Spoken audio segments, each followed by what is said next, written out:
There we are. There we are. Music's off.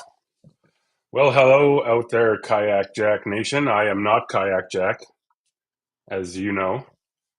He lost power last week, and we haven't seen him since. So, kind of a little bit worried, but kind of cool. Now I have hijacked Kayakjak's podcast. So, Nice. anyways, guys, you know me. I'm Keith. Thanks for joining us.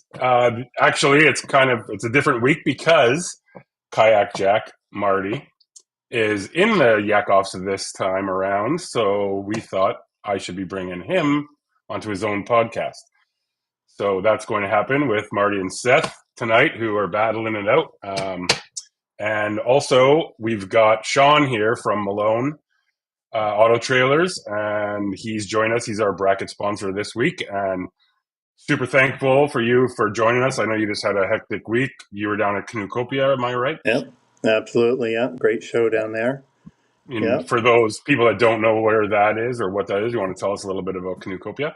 Yeah, Kayakjak, it's the largest consumer water sport show in the U.S. It's in Madison, Wisconsin. It's done mostly by a shop there, Rutabaga. It's a great event. It's a 3-day event, and get a lot of people there. You get to see a lot of new gear, new stuff. We were there displaying a lot of our kayak racks and certainly our kayak trailers, which are really popular. So Sweet. Yeah, really enjoyed it, and thanks for having us on the show. Yeah, man, for sure. Thanks for coming again. It's basically the ICAST for paddle sports, but it's got a bunch of fishing stuff but it's open to the public, right? Like people can buy stuff there. It is, yeah. It's a consumer show. So it's a consumer shop. Okay, cool. And it was successful for you because I know you guys were releasing your. This is one of the busier ones we've attended. Sweet. I know you guys were releasing your new line of the off-road. Well, let you explain what they are. Yeah, well, we have a lot of different trailers. We end up having 46 different packages available. They're split into essentially three models. So the Ecolite is our base trailer. Starts at $1,440. Can carry up to a 14-foot boat.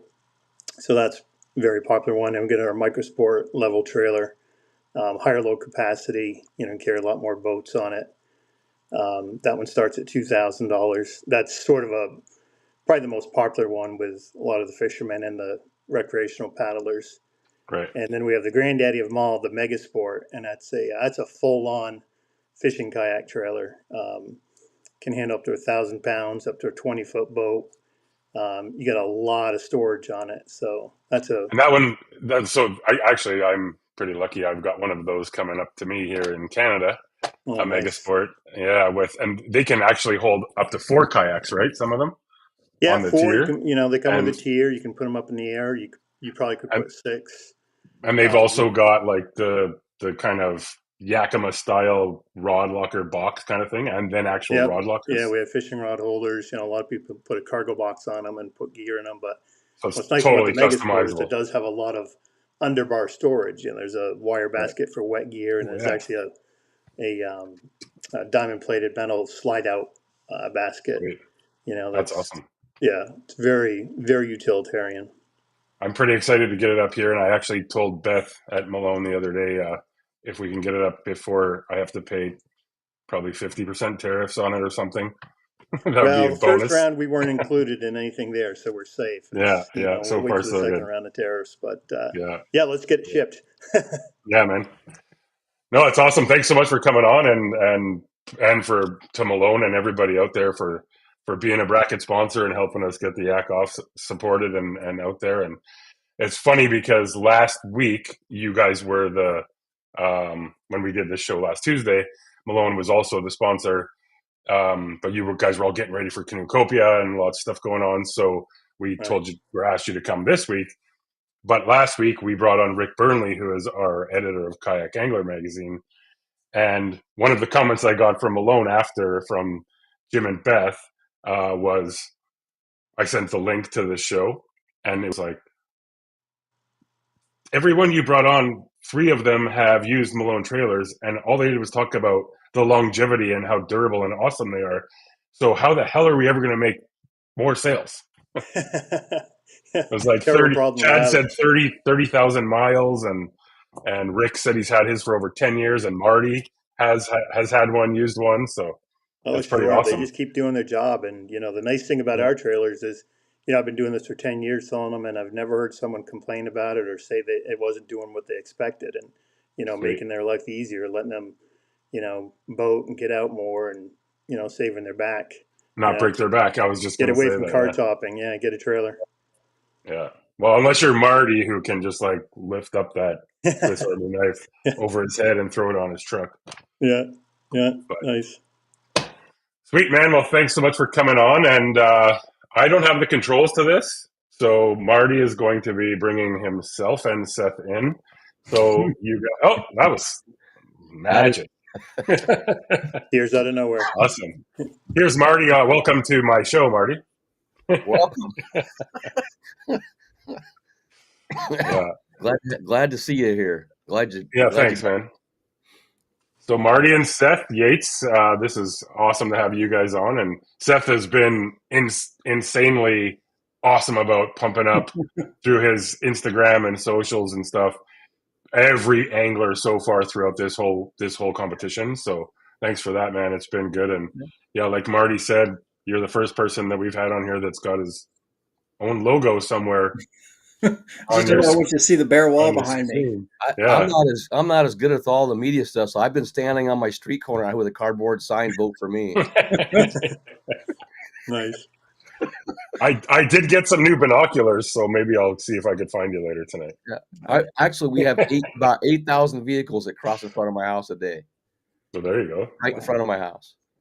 But I broke my Facebook trend and made a post outside of my yearly birthday post on Facebook about it. Nice. Cool. Yeah. So yeah, guys, welcome and thanks again for joining us. And usually Marty takes all of this stuff on, but he'll probably take it on from here as long as there's no snowstorms. Because you told me like 4 days ago you had a blizzard, and yesterday it was 84 degrees. Yeah. That's insane. Yeah, it was nuts. I was wearing shorts yesterday, and the other day, I mean, it was horizontal snow. We had like 2 inches on the side of the house. That's how, Just itching for tornadoes. Yeah, man. And we got a cyclone on the way this weekend, I guess. So yeah. It's But yet you were out fishing all day today, sending me a few while I was in meetings. These pictures of these bass kept popping up that Marty was catching. Yeah, it was fun. Tell us where you went and what you did. Well, not the exact location because Can't divulge that. Yeah, there you go. This is what I'm on meetings, and this is what I'm getting. Yeah, I was fishing by a tree. Yeah. I went to a small lake. Yesterday I went out and we had brisk southerly winds, but it was still like a day, just a couple days from that blizzard, and I could not get them. The crappie were there, the bass just wouldn't do anything. And then today it was like they went nuts, and I couldn't keep them off. I lost a bunch, but got some bigger ones too, and it was just a blast. I think they had landed 27 in 3 or 4 hours. I don't know, but it was fun. I had my Outback out there. Nice.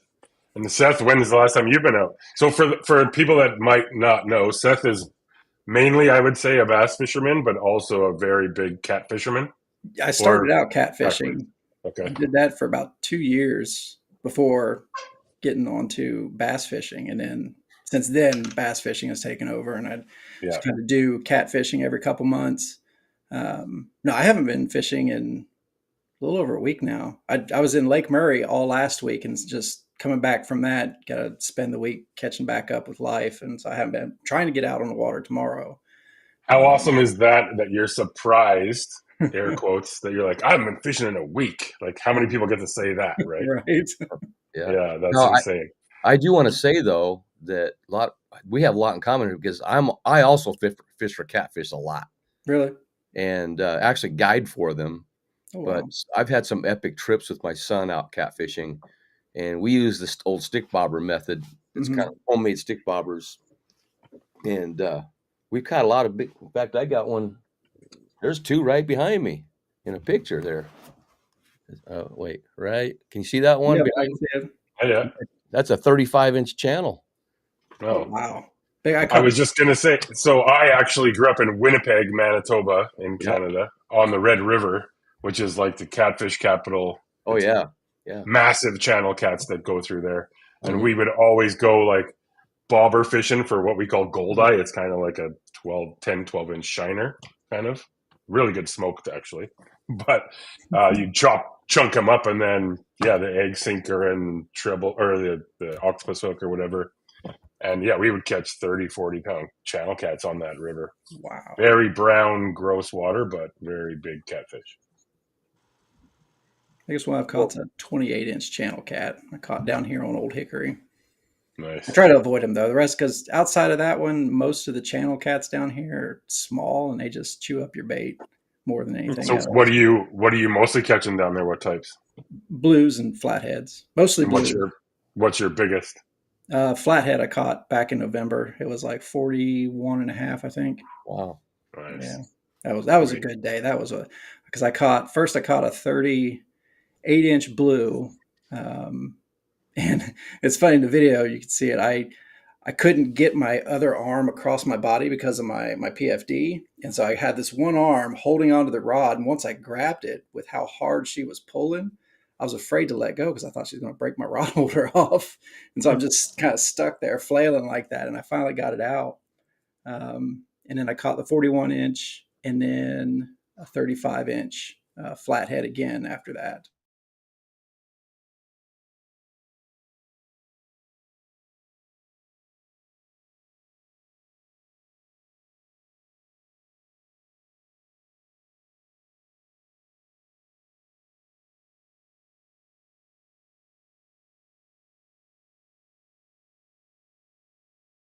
Something's going to hit it and just rip it right out of the tracks or rip the tracks off the side of the boat.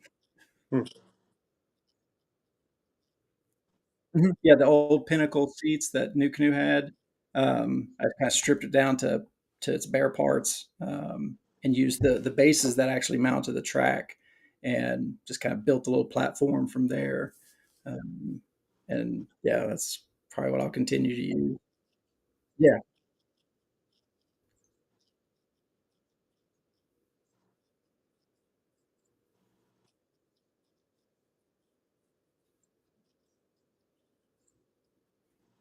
Yeah.